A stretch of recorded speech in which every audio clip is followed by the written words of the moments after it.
Hey everybody, Scoutcrafter here again. TGIF. Thank God it's Friday. Made it through another week. Couple things to talk about today. I'm feeling pretty good today. I just filed for Social Security. I don't know, for you younger guys, it's not something you want to rush into, but it feels good. I got to tell you, it feels good. I finally, after paying in for many years, I finally get to take some of that out, right? And it's a big thing for me, and I'm sure a lot of you out there the same thing. But very nice lady, had to file with the Social Security, went through my whole work history. I've been working nonstop since 1978 till 2017, except for 1 year, 1982. She goes, what happened in 1982? I said, I think I was working off the books. And she laughed. I got to tell you something. That's another thing I thank my father for, God, I miss my dad because I just wish I could tell him, if I could just have 5 minutes with my dad again, I would just say, Dad, you were right about everything. I gave you such a hard time when I was a youngster and button heads with you. And thank you so much for not just, it's so easy to say, he'll learn or whatever. My father, he fought with me. And, I know you're thinking, you say, well, you're glad your father fought with you? Yeah, because, it's very easy to avoid confrontation and say, look, I ain't going to fight. But he loved me enough to fight with me and say, listen, you're wrong, and I'll tell you why you're wrong. And he was fighting with wisdom. I was a kid in school. I thought I had some knowledge because I was going to school. I had the worst... School teaches you some of the worst things you can imagine, but he straightened me out with his wisdom. And, he was right about everything. He was right about climate change being bullcrap and the fact that there was going to be no more oil left. This is all things that we were told in the 70s, the same thing you're being told now. And there's going to be by the 1990, oil will be gone. There'll be no more oil. We're running out. He said, don't worry about it. He was so right. And I just wish I could tell him he's right about. And he was right about another thing about me. When you're young, you're offered a lot of jobs that might pay well, but then off the books or whatever. And he used to say, don't work off the books. You got to put money into Social Security so when you're later on, you can collect. And, when you're young, you're like, it's, 62 years old seems so far away. So far away. And then all of a sudden you wake up one day and it's here, and you're like, how did that happen? Where did my 30s and 40s go? I just don't get it. But he was right. Put money in, you get it later on. So just a lesson for some of you guys out there. If you're arguing with your dad is on your case, you know what? That's because he loves you. He loves you enough to fight with you. Remember that. Anyway, we got a good project today. Let's get started right away. Okay, I'm doing this today because, again, I was thinking of my dad, and I said, my dad was a big pipe wrench collector. I don't think I've ever seen my father do plumbing, and maybe twice in my lifetime I see my father grab a pipe wrench. But he used to buy them at every tag sale, garage sale, because when they're 50 cents, I think maybe once in his life, he might have had to buy one at full price, and after that, every time he saw one for a quarter, he couldn't pass it by. And I would get the same thing every day. I said, Dad, what are you going to do? You got 50 pipe wrenches. What are you going to do with another? He'd say, you know how much this thing would cost new?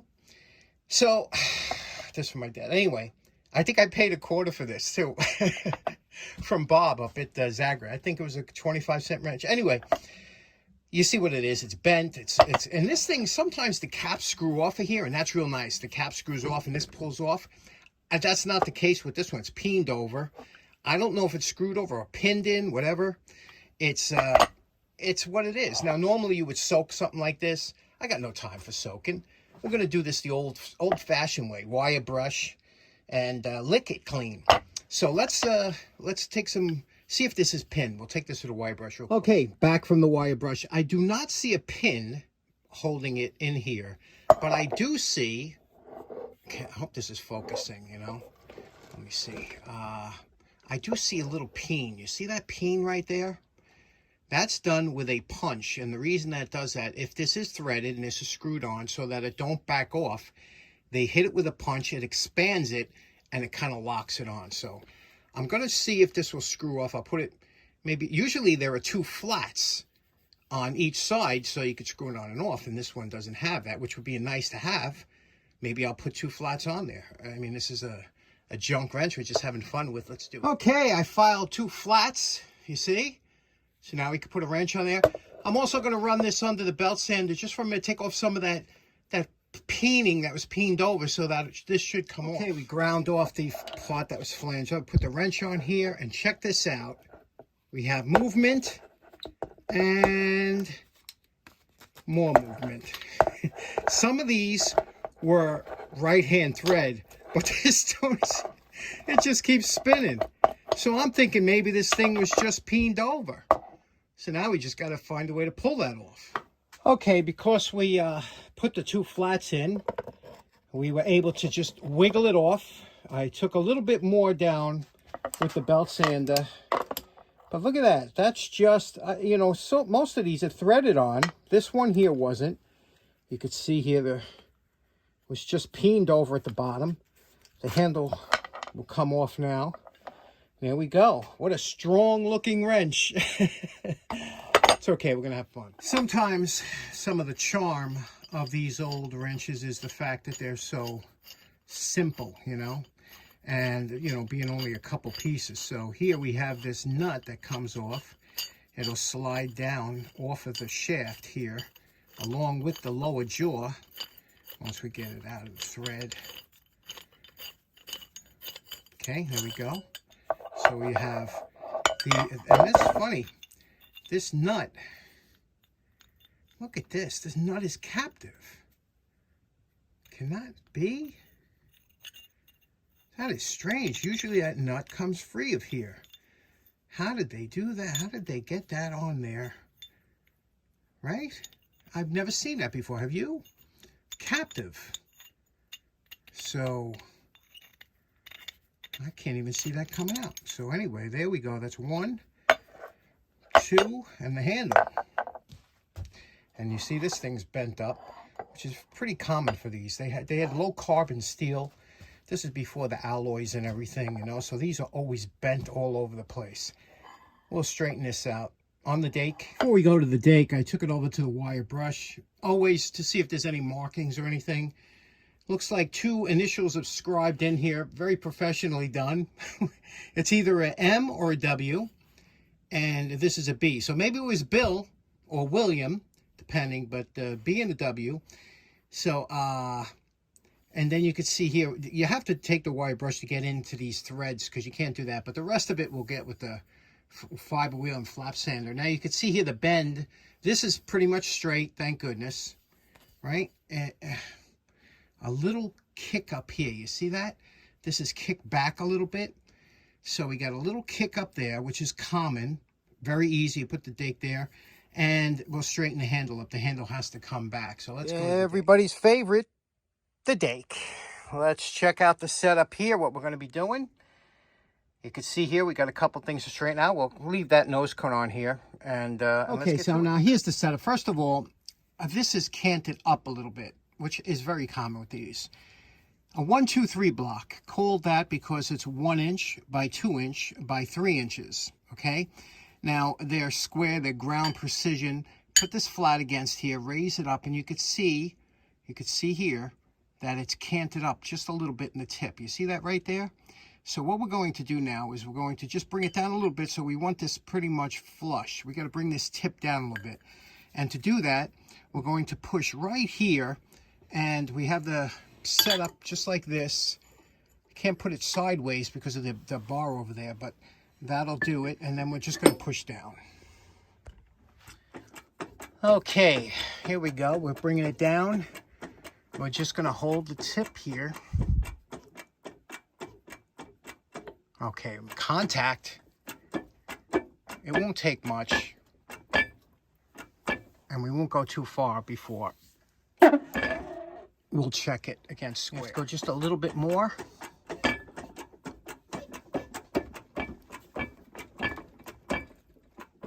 All right.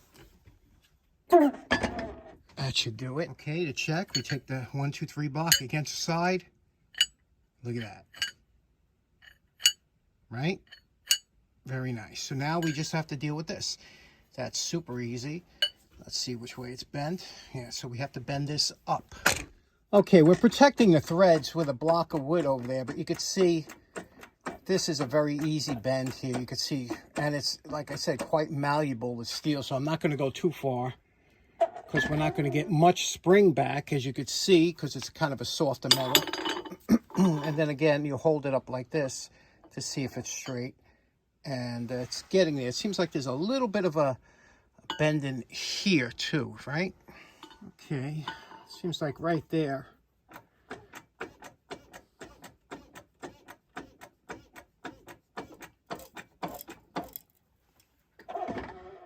Boy, this bends so easy, doesn't it?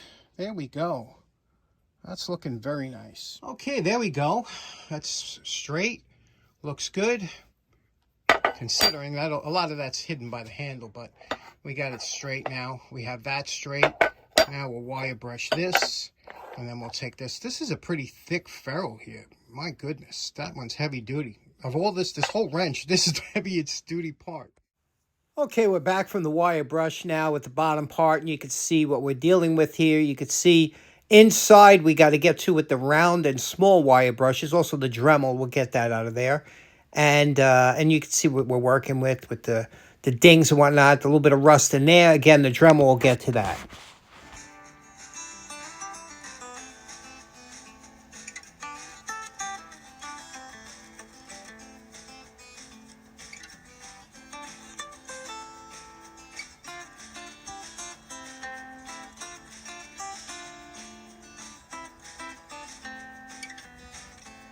You know, yesterday my girlfriend sent me an Instagram. She goes, look, they got a picture of you on Instagram, and she sent me this, and you know what? I can actually see the resemblance.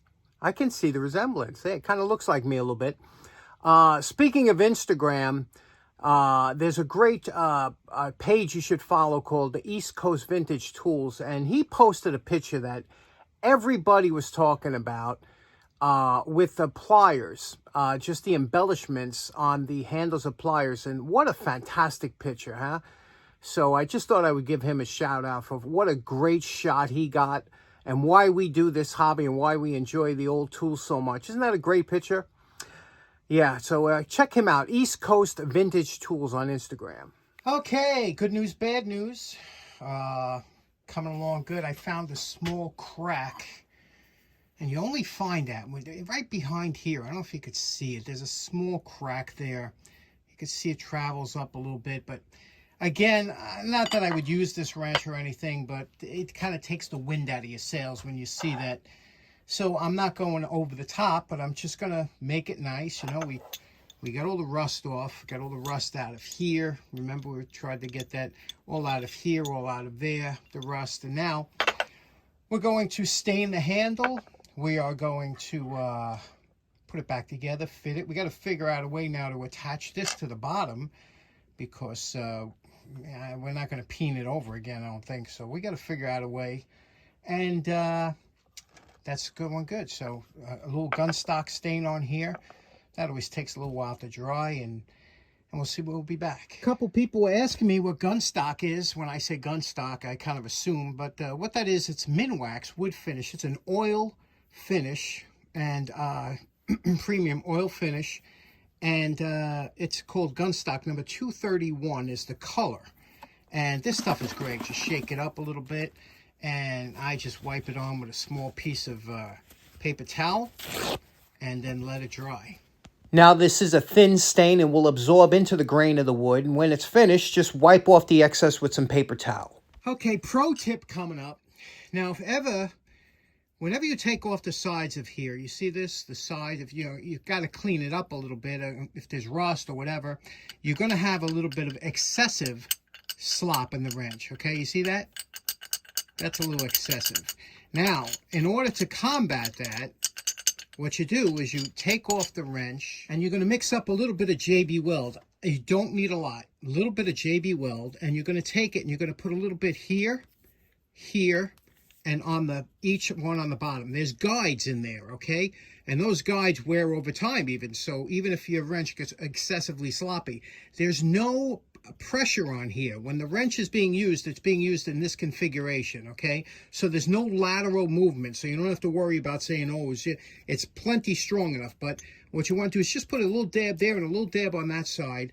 When it dries, it's going to be tight, and then you'll have to adjust it with a file. You go over with a file and take it out until you have just the acceptable amount of slop where it's not tight.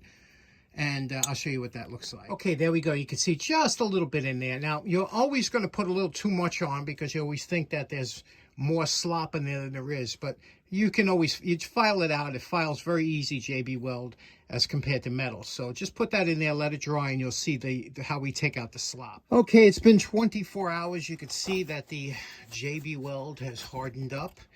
And we take a file, and you use a square coarse file. Okay, and you go in here, and what you do is you're just going to take off a little bit, because when you try and put this on at first, it's not going to go up. It's going to jam here. So you got to keep working it back and forth with the file, see where it's hitting until you get a nice snug fit, and that'll get rid of the slop. Okay, here we go.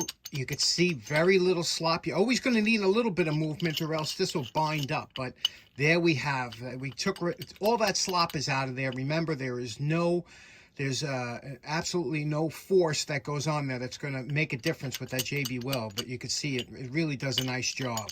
So that one, and we also shellacked the bottom of the handle, because that gets all rusty, even though it's inside the wooden handle. Speaking of shellac, we gave the handle 3 coats of shellac, and in between each coat of shellac, you have to go over with a little fine steel wool. Now, this is the last coat, but we still take out that shine, because otherwise it just doesn't look right. You want this thing to look appropriate, age appropriate. So what we're going to do now is we're going to take the steel wool, we're going to dull up that last coat of shellac. This is another pro tip here. And what you're going to do here is you're taking off that kind of tacky shine, okay? And you'll see it leaves a little white residue. Then we're going to wipe this down, okay? And then we're going to wax it with butcher's wax. Anywhere you see a shine, you're going to get rid of here. And we'll wax it with butcher's wax, and you'll see the difference, how it really looks nice. Now we're going to clamp that end clamp on to make the handle really nice and tight, and then we'll pin it. Now, you know my favorite part. Remember what this 25-cent pipe wrench looked like before we started? And we're calling this project done. Wow, this was some undertaking, wasn't it? But again, we had a lot of fun, learned a lot of things from this particular wrench. First of all, let's start from the bottom up, okay? This was a difficult part here. Again, it was peened over. We re-peened it. We did a nice job on that. And we pinned it, too, because we had the flats there. We said we might as well. Now that handle's on there solid. Did the ferrule over beautifully, huh? And look at that. Now, again, I didn't go over the top, but it's satin finish on here. I was this close to bluing it. But when I was, and look at this, look how smooth this is now. This is just buttery smooth. And again, I was telling you about the, keeping it so that you don't have that slop, that excessive slop. And check this out. No slop. Look at that. I mean, you don't get better than that, right? So that is a good tip with the JB Weld in there if you ever have that problem. Now, that crack that happened here, how that happens with these old wrenches, and this was mushroomed in the back, so if you're looking to buy a wrench, the first thing you do is check. If you see it mushroomed here, always look for that, because that always is a telltale sign. When they use this as a hammer, it always cracks it around. I've seen it a dozen times, so don't use these as a hammer. Unless you have to do a very light tapping, it's not meant for a hammer, and if you wail on something, you're going to wind up cracking it, but it is beautiful. I have some mineral oil on the threads here so that it's nice and smooth. The handle, again, this will dull out a little bit with time, but that's butcher's wax over there, and it just looks so, old yet nice, right? It's a beautiful 25-cent pipe wrench. I think my father would have picked this one up for sure. So in closing, that was a lot of fun today, wasn't it? And I know for sure I could triple my money on that wrench. I can definitely triple my money, what I spent on that. All right, so you got 6-7 hours in. It doesn't matter. You can't count your time. It's a hobby, right? Anyway, I hope you enjoyed today's project. We'll see you again on Monday. Have a great weekend. Take care now. Bye-bye.